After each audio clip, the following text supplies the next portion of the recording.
My journey into the trucking world wasn't exactly by design. Growing up, I never imagined myself steering an 18-wheeler across the country, but life has a way of throwing curveballs. My father ran a small automotive shop, and though I spent many evenings helping him fix up old cars, my dreams leaned more towards owning a business, not being behind the wheel. Still, the grease and gears found their way into my blood, and before I knew it, I was drawn to the road. After high school, I stumbled into a logistics job at a warehouse. I saw trucks come and go, their drivers sharing stories of freedom, adventure, and challenges. That job planted the seed, and soon after, I took a leap and earned my CDL. The open road called to me, offering a chance to explore not just the country, but my own limits. Over the years, I saved every penny, worked every mile, and dreamt of owning the truck that would finally make me my own boss. The massive semi-truck groaned as I carefully maneuvered into the parking lot. I stopped right in front of the repair shop so Ted, the veteran mechanic, could check it over before it hit the road again.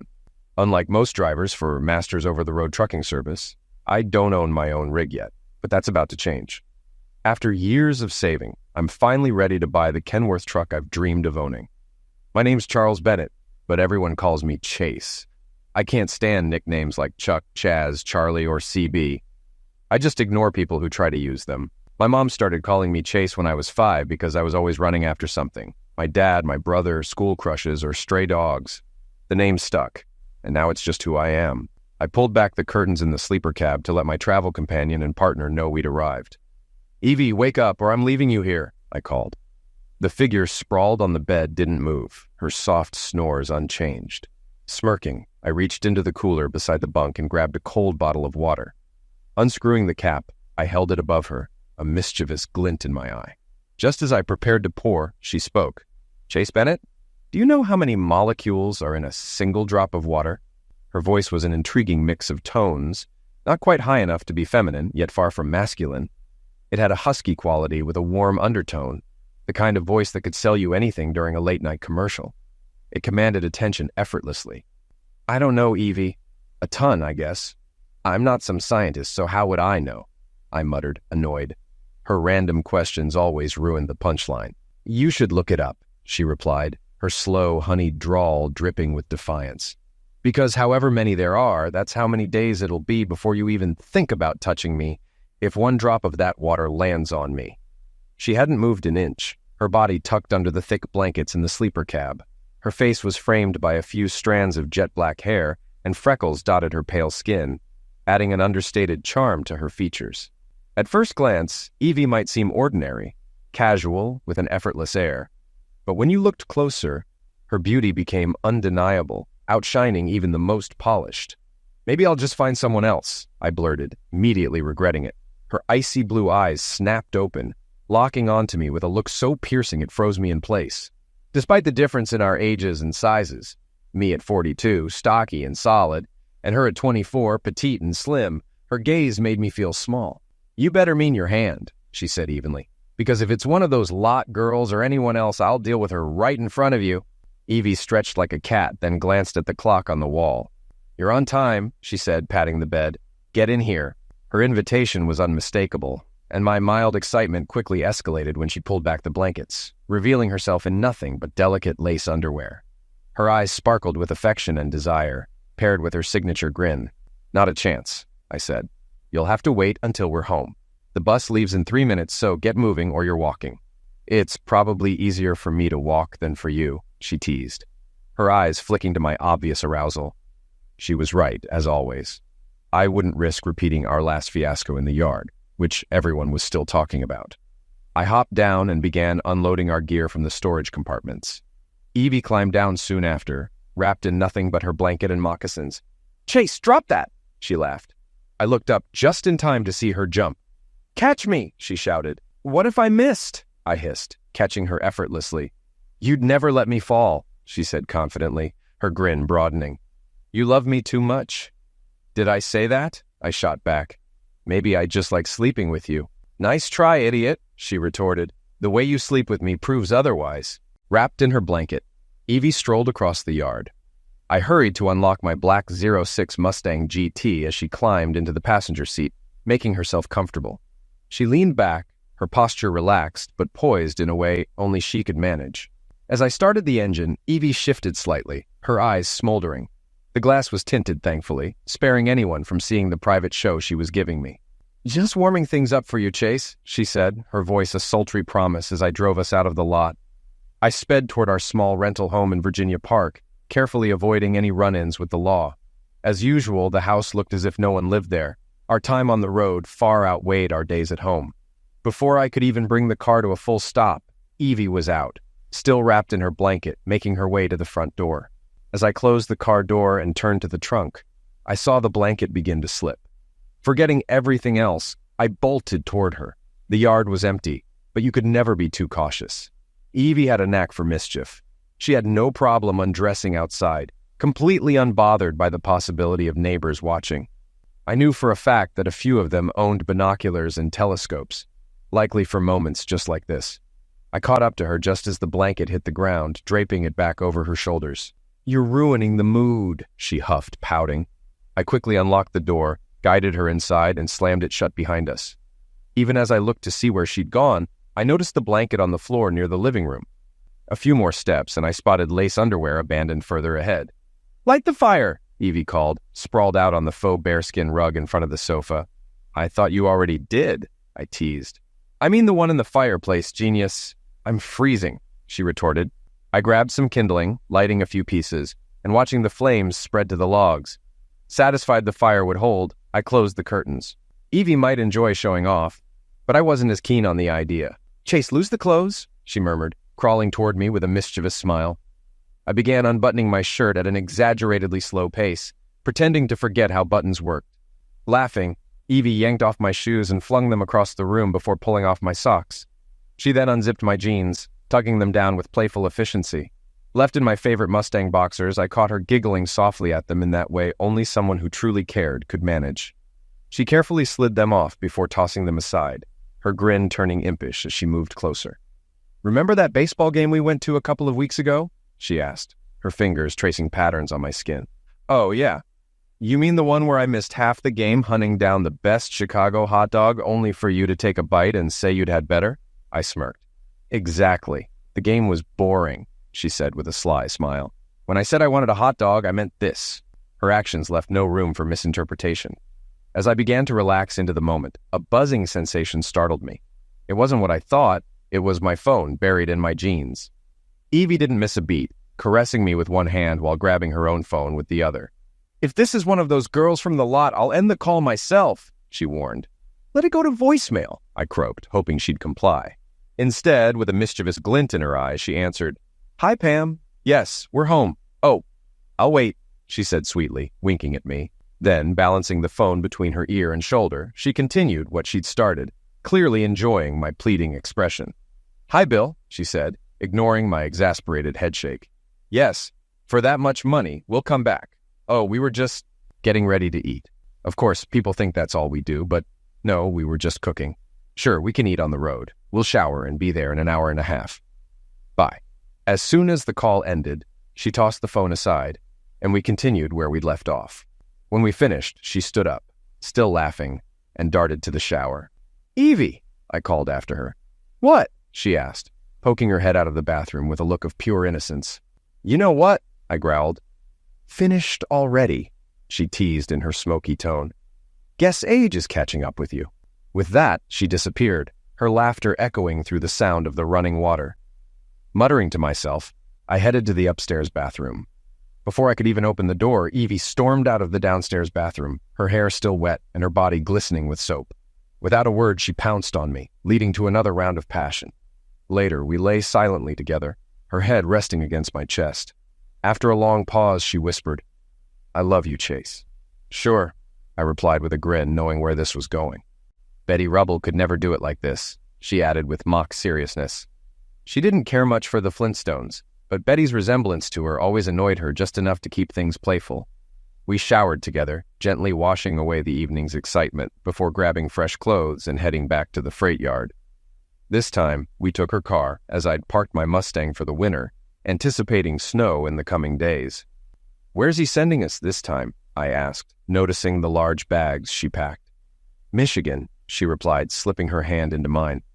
"It's going to be a long haul, so I packed for the cold." In quiet moments, Evie always found a way to touch me, her presence a constant source of comfort. Even when she casually mentioned Michigan, I felt a tingle along the back of my neck, though I tried not to let it show.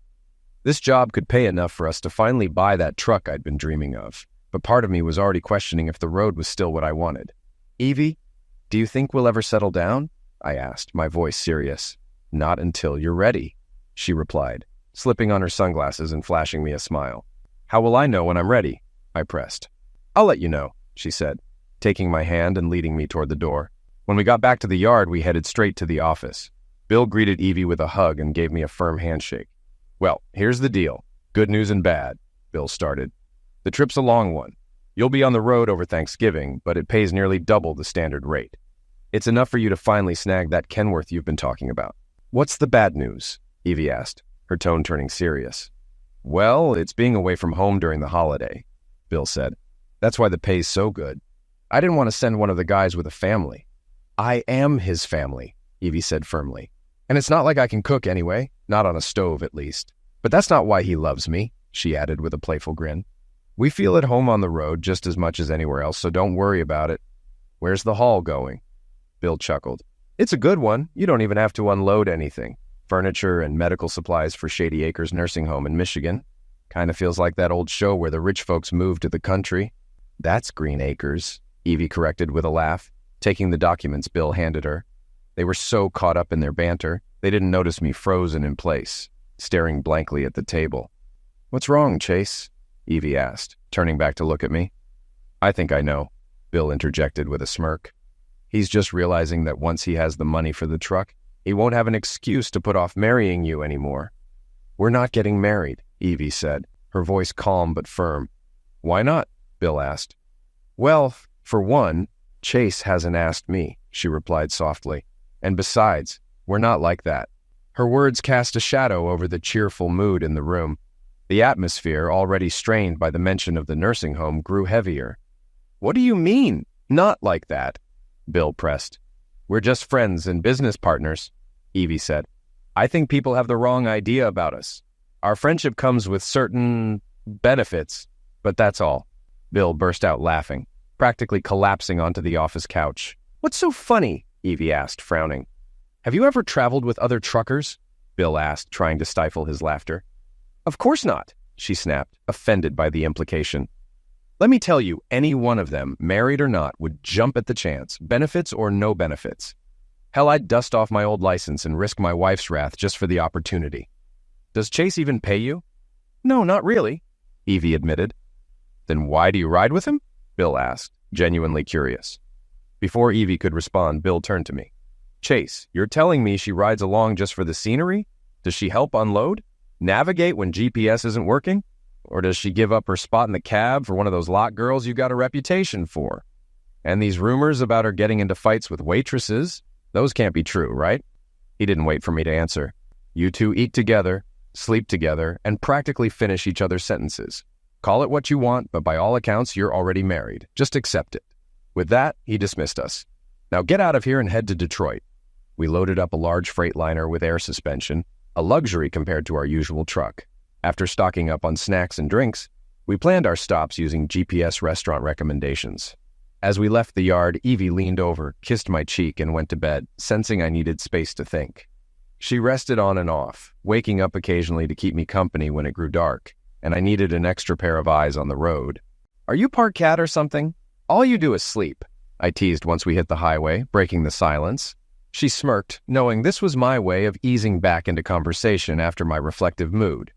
We'd been together long enough for her to recognize when I had something on my mind.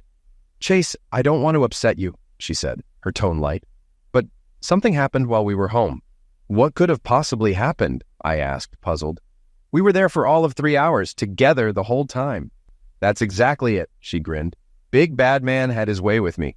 Now I'm so tired I'm tingling." "Do you think he can go again?" I asked, playing along. "I don't know," she said, her voice teasing. "But I hope so because I really liked it." With that, she kissed me again, her affection pulling me out of my thoughts as we continued down the road. Shady Acres Nursing Home. Malcolm Martin, 72, guided newcomer Brad Stevens around Shady Acres with practiced ease.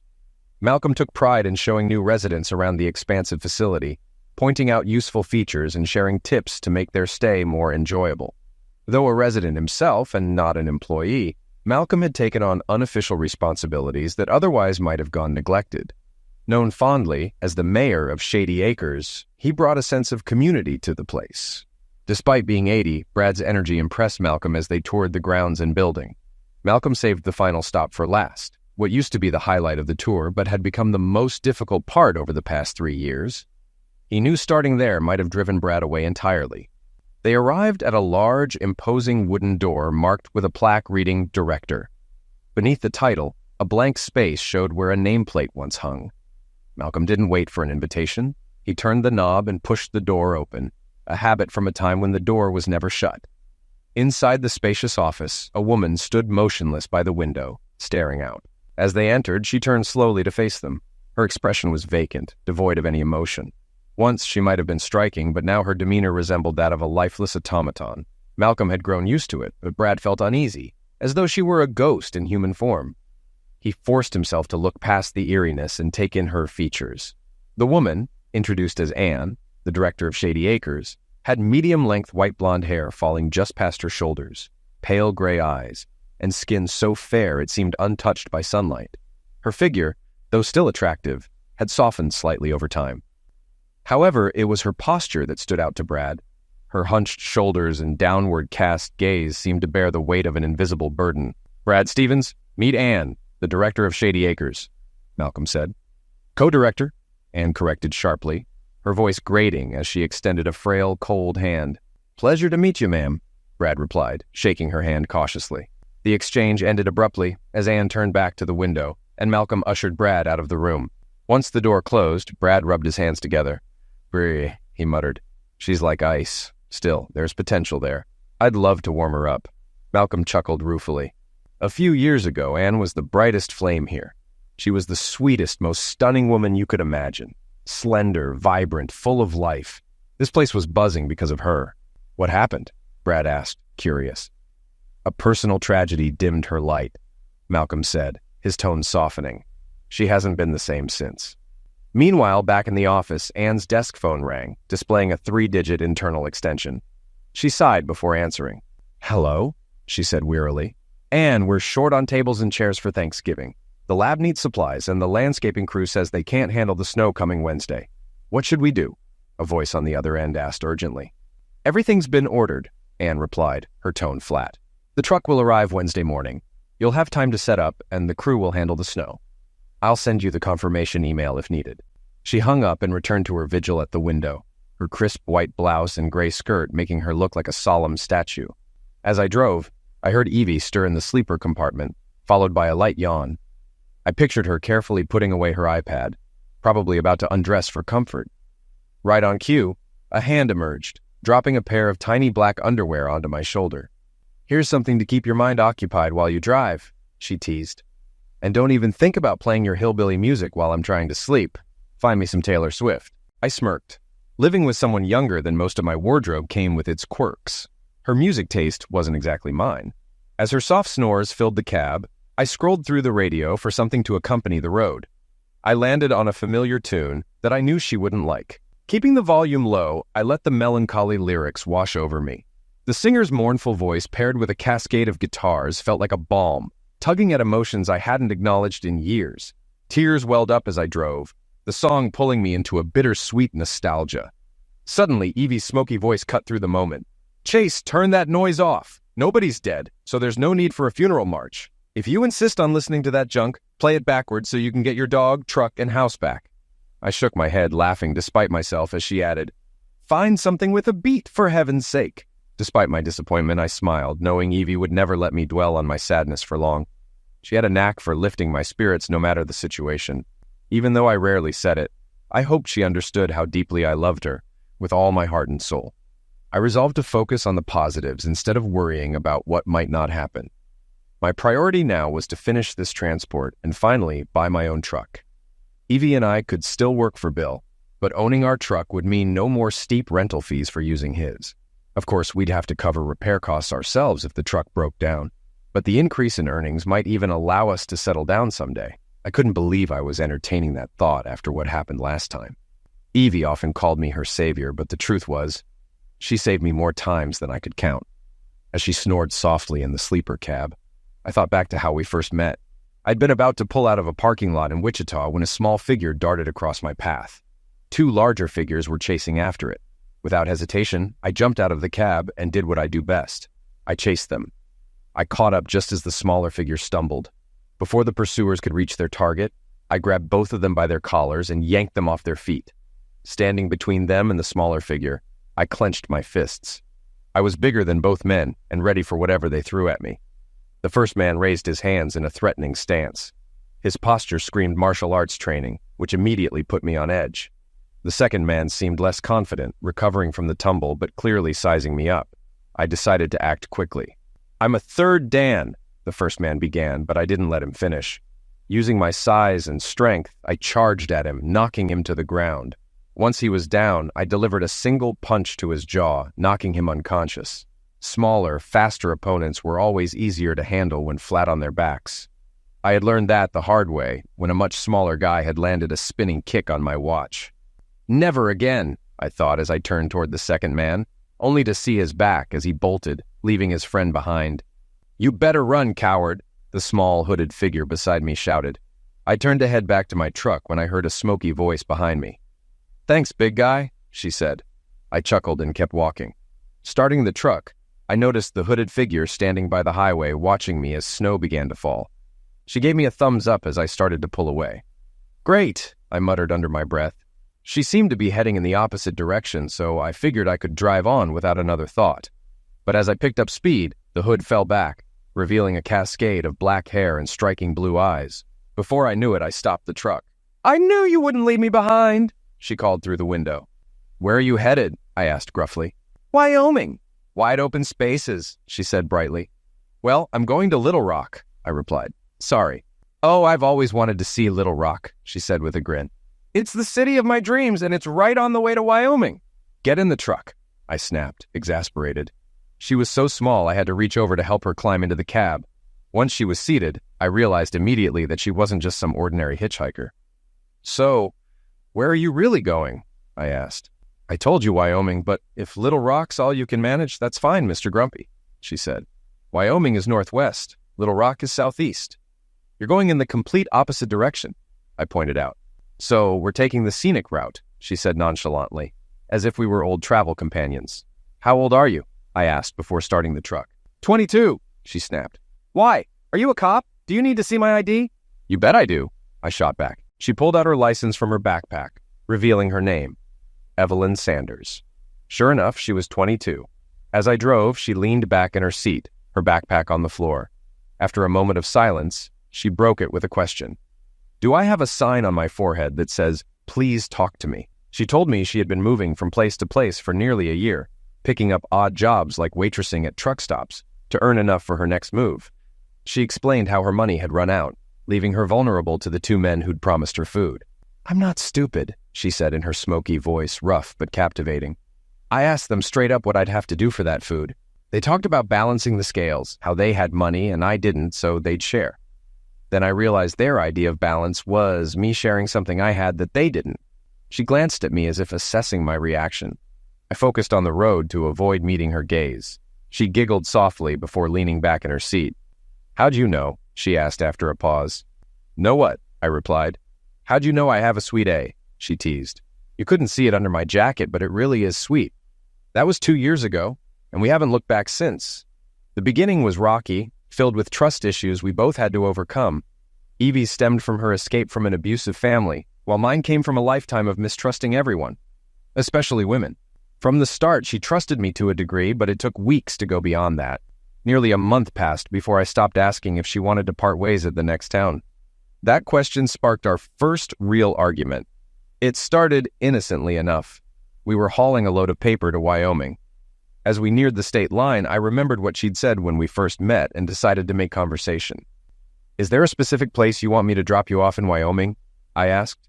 "I can get out wherever you want to leave me," she replied quietly.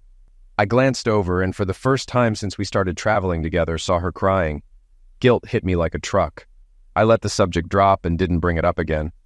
When we stopped in Wyoming, I noticed she took her backpack out of the truck, something she only did when there was a laundry service nearby. Suspicious, I saw her talking to a heavyset man who gave her a creepy smile. When he pulled her into a hug, I saw her flinch.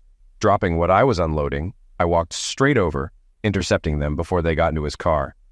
"If you don't take your hands off her, you'll regret it," I growled, glaring at him. "Hey, she came to me," he protested. "If you don't want your daughter riding with me, just say so." "I'm not his daughter," Evie said with a sharp smile. "I'm his girlfriend. But apparently, he's trying to ditch me." The man quickly got into his car and drove off. As soon as he was gone, Evie turned on me, furious. "If you're so eager to get rid of me, why didn't you just let me leave?" she snapped. "You said you wanted to go to Wyoming, and here we are," I snapped back. "Well, congratulations, you did your good deed. I'll leave now so you don't have to deal with me anymore," she fired back. "Did I ever say you were a burden?" I asked. A state trooper approached us, mid-argument. "Is there a problem here?" he asked. "No, officer," I said quickly. "You bet there is," Evie exclaimed. "He stole my car." The trooper sighed. "All right, let me see some ID." We both handed over our licenses. He looked them over and then addressed me. "You're 40, sir, and she's 21. I know it's hard, but sometimes you have to let your children make their own decisions. She's an adult and can go where she pleases. And young lady, listen to your father. He clearly cares about you." With that, he handed our IDs back and left, reminding us to keep our language in check in case kids were nearby. Evie and I stood in silence for a minute before she finally asked, "Why did you stop him?" "Because he was creepy and looked at you like you were a meal," I replied. "And because you didn't actually want to go with him. I saw how you flinched when he hugged you." "Why do you care? You've been trying to get rid of me from the start," she shot back. "If you're so determined to balance the scales, fine. I'll hitchhike home." "Get back in the truck," I said firmly. "I'll tell you when it's time for you to leave." "Oh, really?" she challenged. "Yes," I replied, matching her defiance. "Well, Dad," she said with a laugh, "you've got one thing wrong." "What's that?" I asked, cracking a smile. "My A isn't small. Why do you keep talking about it?" she teased. For a month after that, I didn't mention her backside again. Things settled down as we grew accustomed to each other, even developing a playful flirtation. Evie always made sure she was covered from head to toe whenever we stopped, something she'd likely learned from traveling alone to avoid drawing attention. About 4 months into our travels, we stopped at a diner in Tucson. I had a long-standing friendship with a waitress there, Sarah, who ran over to greet me as soon as I walked in. She hugged me, kissed my cheek, and asked what I wanted to eat just as Evie sat down at our table. The tension was immediate. "Chase, you didn't tell me you had a daughter," Sarah said, trying to piece things together. "Chase, I didn't know you liked older women," Evie snapped. "I'm not his daughter any more than you're his grandmother. Do you kiss all the men here or just mine?" "Evie, calm down," I said quickly. "Sarah's an old friend. Let's eat and get back on the road, all right?" Sarah, visibly rattled, left to place our order. Evie excused herself to the restroom, but asked me to pick a song on the jukebox before she left. "Which one?" I asked, confused since we'd never discussed music. "Just pick something I'll like," she said. "You need to start figuring out what I like." As I approached the jukebox, still unsure what to pick, Sarah came up behind me and placed a hand on my shoulder, letting it slide down my back. I barely had time to process the gesture before chaos erupted, shattered glass, screaming, and all. Evie emerged from the ladies' room just as Sarah placed her hand on my back, and without hesitation, she grabbed the first thing within reach, a wrench left on a nearby table by another customer. She hurled it at the jukebox, missing Sarah's head by inches, and stormed toward us with fury in her eyes. Although Sarah outweighed Evie by a good 20 kilos, Evie's anger was formidable. I intercepted her, grabbing her by the waist and guiding her back to the truck. After calming her down, I returned to the diner to collect our food and pay the owner for the broken jukebox glass. "We're never coming back to this dump," Evie declared as I pulled the truck back onto the road. "But the food's great," I replied, attempting to diffuse her anger. "The next time that woman touches you, I'll throw more than a wrench," she snapped, taking the bag of food and tossing it out the window. Then, unexpectedly, she placed her hand over mine as I shifted gears.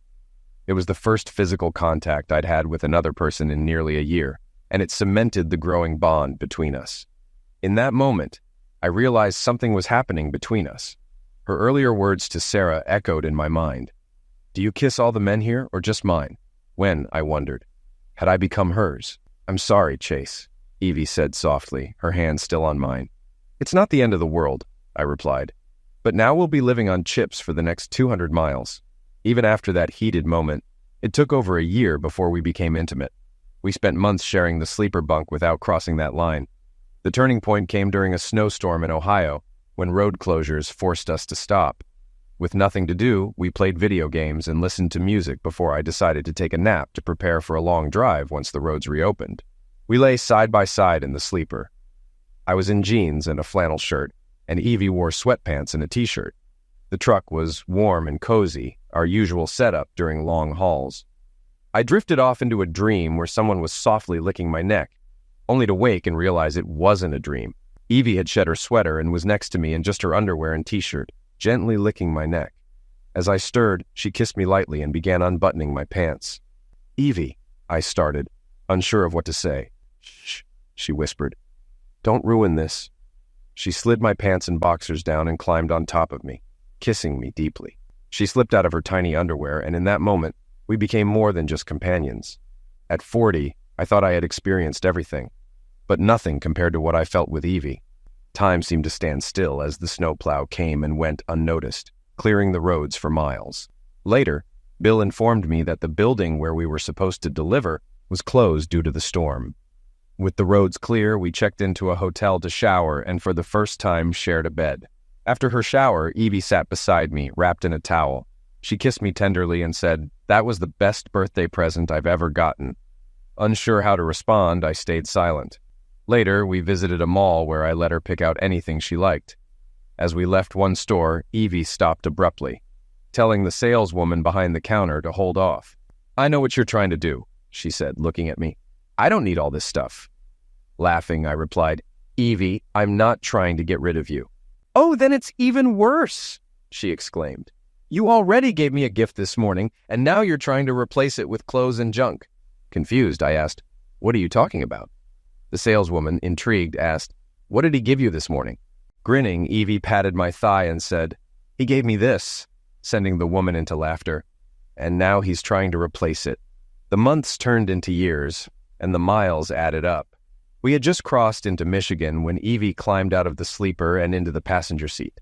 "Damn it, Chase," she said with mock irritation. "Because of you, I missed 2 whole states."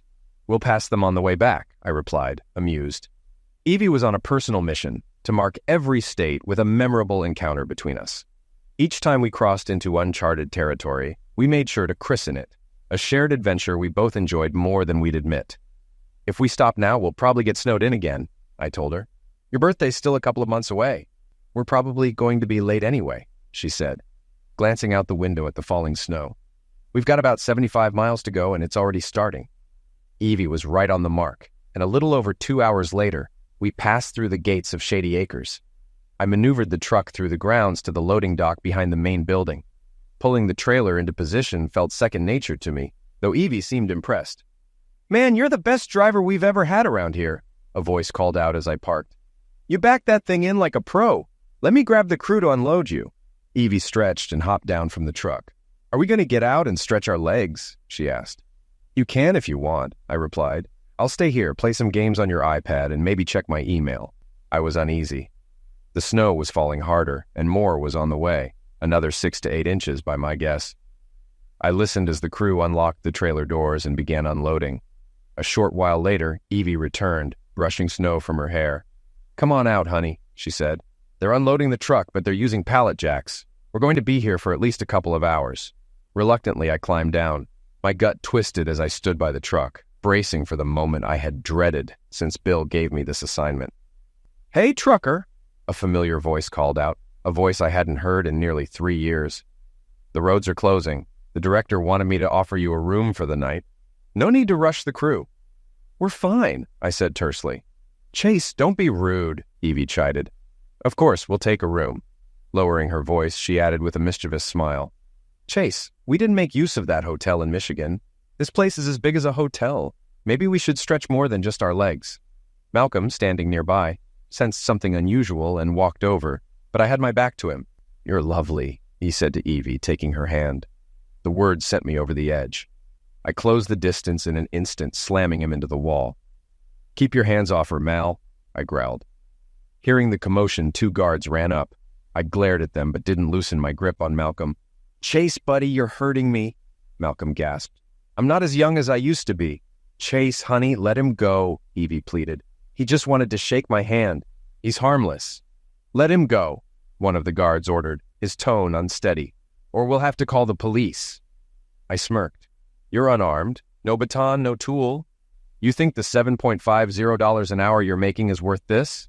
The guard hesitated before turning to his partner. "Go get Anne," he said. Hearing her name, I released Malcolm and stepped back. "Evie, get in the truck," I barked. "We'll unhook the trailer and come back tomorrow." "Chase, the roads are too dangerous," Malcolm protested, rubbing his neck. I ignored him and moved toward the truck. I was so close. Just a few more steps, and I'd be safe in the cab, far from everything I wanted to avoid. Evie followed my lead, though she clearly didn't understand what was happening. If I said to get in the truck, she got in. Moments later, Ann Bennett appeared at the dock, alerted by the guards. It was rare for her to react strongly to anything these days. Many believed she had lost the will to care. But the mention of danger to Malcolm, a man she had known for years, stirred something in her.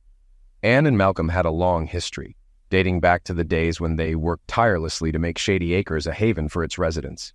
Seeing a large man looming on the platform, Ann approached cautiously. But as she stepped closer, recognition dawned.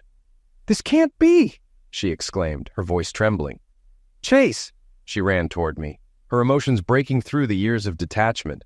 But before she could reach me, Evie stepped in her path, holding up a hand. "Wait, Grandma, how do you know Chase?" "Who is this little girl?" Ann asked, her eyes narrowing. "The same little girl who will knock you flat if you call me that again," Evie shot back. Ann tried to move past her, but Evie blocked her at every turn. Frustrated, Ann turned to me. "Chase, why did you hurt Malcolm? He was like a father to you. Why did you leave us? Where have you been?" I stared at her coldly. "Exactly," I snapped. "What kind of father was he? I wasn't about to let him touch Evie with his filthy hands. Just because my last woman was a cheating liar doesn't mean Evie is. He won't get to her. None of you will. I'll bury every one of you first." My voice rose with each word, echoing through the snowy night. The commotion had drawn a crowd of employees and residents, many of whom recognized me immediately. Their expressions ranged from shock to disbelief, as though I had risen from the grave. "Maybe we should take this somewhere more private," Malcolm suggested. "You two need to talk." "He's not going anywhere alone with that old brat," Evie hissed, glaring at him. "Chase," Ann interjected, her voice tense. "The snow is coming down hard, and the roads won't be cleared until morning." Her mind was spinning, focused solely on my sudden reappearance. She didn't care why I had left, where I'd been, or what I had done. All that mattered to her was that I was here, and she wouldn't let me leave again without a fight. I was her husband, the man she had loved her entire adult life, and she wasn't about to let me go, not to this black-haired woman standing defiantly beside me. "Why don't we prepare rooms for you and your friend?" Ann offered. "A room and a girl?" Evie snapped, cutting her off. "What are you talking about?" Ann asked, narrowing her eyes. "You said rooms, Grandma Moses." Evie shot back. "We only need one, and I'm not his friend." "Well, maybe I am his lying friend, because we do have sex, a lot, but I'm his girlfriend. Who the hell are you?" "I'm his wife," Ann retorted sharply. The room fell silent. Evie froze, clearly stunned. I stood rigid, my anger bubbling under the surface. Malcolm looked utterly bewildered, while Ann seemed determined to piece together the story of my departure and find a way to keep me there. An hour later, the 4 of us were seated in the room Ann had assigned us. Malcolm and I faced each other across a table, while Ann sat so close to me it was clear she was testing boundaries. She hadn't touched me yet, but it felt inevitable. Her determination to reconnect was palpable, and I braced for the fallout. I rose and walked over to where Evie was pacing nervously. Placing my hands on her shoulders, I guided her to sit on the bed. "Evie, don't be nervous," I said gently. "I was scared to come here, but now that we're here, we can deal with this and move on." "But I don't want to move on without you," she murmured, her voice trembling. "Evie, everything will be fine," I assured her. "We should have stayed in the truck. If we had, we could have waited out the snow like always."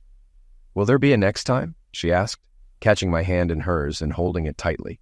Before I could respond, there was a knock at the door. An older woman entered, carrying a tablet. Her graying brown hair framed a kind face, and her smile radiated warmth. She approached, taking both mine and Evie's hands, and led us back to the table. "I'm Bertha McKinney," she introduced herself. "I'm a psychiatrist. Anne asked me to mediate this discussion to keep things positive. Does anyone object to my presence? Why are we even having this meeting? Evie asked, crossing her arms. Why not just unload the truck so we can leave? Better yet, we'll wait in the truck, and you can knock when you're done. Then we'll get the hell out of here. I understand your frustration, miss, Bertha said calmly. But some of us have questions that need answers. With the snow piling up, none of us are going anywhere tonight. Let's start with something simple, Mr. Bennett. I've been counseling your wife for years. Her depression stemmed from your unexpected departure. Would you like to talk about it? No, I said flatly. It's over. It was crap anyway. What are you talking about? Anne exclaimed, her voice rising. You left without a word. We were happy. I loved you more than anything, and I know you loved me. How dare you call it crap? You probably think that because I was stupid then, I'm still stupid now, I snapped. Perhaps this isn't the best starting point, Bertha interjected. Let's try something else. Chase, you and Malcolm were very close. Why did you attack him today? It was his fault, I said tersely. What did he do? Bertha pressed. He misinterpreted me. It doesn't matter, I replied dismissively. I forgive you, Malcolm said softly, extending his hand to me. I stared at his outstretched hand as though it were a dead rat. I don't need your forgiveness, I snarled. You're the one who messed up. You should have stayed away from Evie. Bertha sighed. Let's take a different approach. Anne, why don't you share what you remember about your time with Chase? Does anyone object? I don't care what she says, Evie said, her voice cold. But don't call him her husband. Chase and I were happy, Anne began, her gaze flicking toward Evie. After 8 years of marriage, I got an opportunity. I'd earned my degree in healthcare management and was tired of working in hospitals. When I was offered the position of manager at Shady Acres, I wanted to take it. It would allow me to have a direct impact on people's lives. But to accept the job, I needed Chase's support. We'd have to move states, and I worried he wouldn't want to uproot his life. To my surprise, he supported me fully. He even started working here with me, knowing we didn't have enough staff. This place became our life, Anne continued. The residents became our extended family. Chase managed the day-to-day operations while I handled patient care. We were a great team. It felt like every day our love grew stronger. There was nothing I wouldn't do for him. And he proved time and time again that he'd do anything to make me happy. Evie's voice broke the tense silence. Stay strong, she said, loud enough for everyone to hear. No matter what crap she spills, don't let it get to you. She noticed the stares and smiled. Oh, sorry. Didn't realize you could hear me. Anne cleared her throat and began. One day, Chase disappeared. No warning, no argument. He kissed me goodbye, said he was going to pick up a few things I needed, and never came back. At first, we feared an accident, but his truck was parked by the gate and his Mustang was gone. His clothes were still here. It was just Chase and the car that vanished. Tears streamed down her face, and she couldn't continue. Malcolm picked up the story. Anne changed overnight after Chase left. It didn't just affect her. It affected all of us. We were like a family, and one of the most important parts of that family was gone. We tried to support Anne, but she became a shell of herself, distant and detached. Before, she had this gift for making people feel better, brightening lives in ways no one else could. Chase was like the son we never had, and together they were the perfect couple. When he disappeared, it broke her heart. We searched for months, Malcolm continued, but there were no leads. Everyone thought Chase would have gone into business management, not trucking. Bertha, observing my reaction, asked, Would you like to add anything? I leaned back, shaking my head with a faint laugh. They gave you the textbook version, but left out the important parts. Yes, I moved here for Anne, gave up my job, and supported her dreams. I believe we loved each other and had a wonderful life. But it was all a lie. She never loved me. If she thinks she did, she's delusional. You don't cheat on people you love. Anne cut in, her voice breaking. I did love you. I still do. I'd give anything to have you back. I stared at her coldly. I listened to your version. Now it's my turn. Bertha encouraged me to continue. I nodded and began. Anne and I worked to make this place the best it could be. She threw parties, organized trips, and did everything to brighten people's lives. I supported her without question, even when she constantly sent me on errands. I didn't think much of it. Until one day. I paused, noticing the silence in the room. That day, I forgot the list she gave me. Not wanting to be teased about my memory, I turned back to the office. I moved quietly, not wanting anyone to notice me, and found a line of residents waiting outside her door. Curious, I watched. When the first man, Claude Jenkins, left, another went in. Claude had always been bitter, except when it came to Anne. Now I understood why. The tension in the room deepened. I crept closer and looked into the office window. There she was, my wife, my so-called soulmate, bent over her desk with her skirt hiked up, and Malcolm was the one behind her. Gasps echoed around the room. Anne began sobbing. "I can explain," she stammered. "Not yet," I said, holding up a hand. "I'm almost done. Then Evie and I are leaving." Evie stood and took my hand, sensing my struggle to continue. "For years I held this in," I said, my voice tight. "I loved Anne so much that I did everything she wanted, even things I didn't like, because being a little unhappy was better than risking losing her. I thought we had a great relationship. Our intimacy life was regular, fulfilling, or so I thought. But seeing that scene, I realized I'd been blind." I paused, exhaling deeply. "And through that window, I noticed one more thing." Anne's face fell as I began recounting the final details, not holding back. "When I walked past the office that day, I saw Anne leaning over the desk, letting those men have her from behind. It wasn't just one. It was like a line of them, like some twisted train. That used to be a position she wouldn't even share with me, but now I see she saved it for her geriatric entertainment." I paused, feeling the room's tension thicken. I could have gone in and yelled, hit someone, or caused a scene, but what would that have solved? I wasn't going to hit a bunch of old men or slap Anne. I just stood there, frozen, watching. It was obvious this had been going on for a while. She chose them over me, over us. I took a deep breath. So I left. I left the truck keys in the dining room, got in my Mustang, and drove off. That car wasn't subtle, loud, fast, and impossible to miss. But Anne didn't even try to stop me. I never looked back. Anne tried to interrupt, but I cut her off. I was angry for a long time. For about a year, I didn't talk to anyone or care about anything. I missed her so much at first, but over time, the anger dulled, and I realized I had to move on. Eventually, I started seeing other women. Ruby in Memphis was the first. She looked like Anne, but younger with bigger assets. Being with her gave me the closure I needed to leave my marriage behind. Both Anne and Evie glared at me, their eyes burning. "Our marriage isn't over, Chase," Anne snapped. "We can work through this." "Shut up, Grandma," Evie fired back. "He's done with you, and don't worry about Ruby. Next time we're in Memphis, I'll take care of her myself. Those fake bosoms have nothing on mine, and at least mine are real." I raised my voice. "Can I finish?" Evie sat down, and Anne went quiet. I glanced at Bertha, who still seemed stunned, and Malcolm, who was staring at the floor. I never filed for divorce because I figured Anne could do it herself if she wanted to. I avoided Michigan for a while, then stopped taking jobs in Detroit altogether. I rebuilt my life. Simple but good. I had friends across the country and even some peace in my heart. I figured the lingering loneliness was just leftover feelings for Anne. Anne's soft sobs broke through the silence. I pressed on. Then I met Evie. She's nothing like Anne, brash, stubborn, jealous, and half my age. We argue about everything, but somehow she healed me. She erased the pain Anne left behind and made me whole again. Looking directly at Anne, I continued. I avoided coming back here because deep down I was afraid that no matter how much I gave, it was never enough for you. But now, it doesn't matter.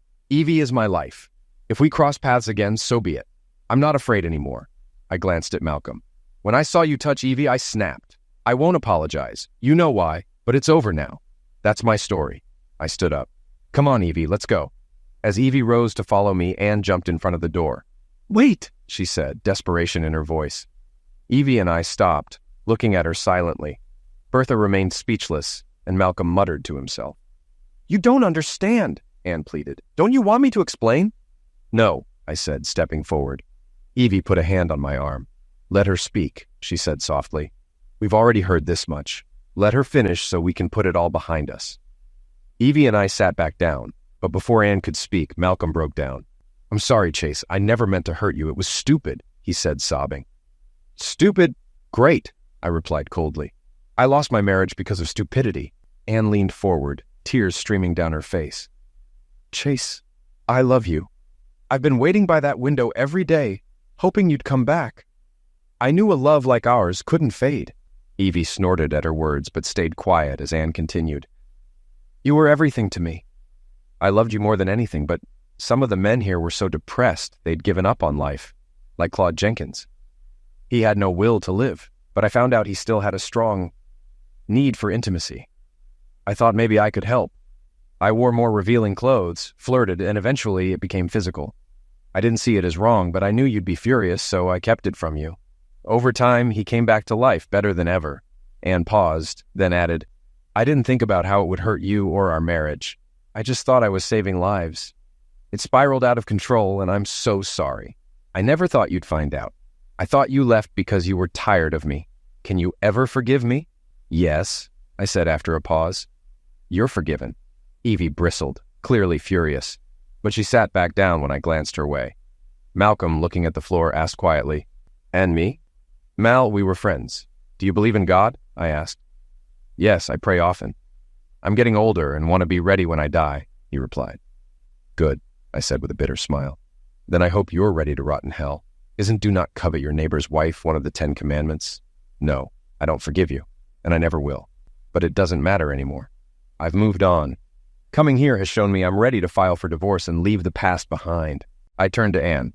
Anne, you have a good life here. We could have had it together. But you put others before me. I hope you find someone else someday, and I hope you're honest with him. I'd like us to be friends again, but that'll take time. I touched her shoulder briefly, then left the room with Evie. As we walked down the hall, Anne's sobs echoed behind us, along with Bertha and Malcolm's attempts to comfort her.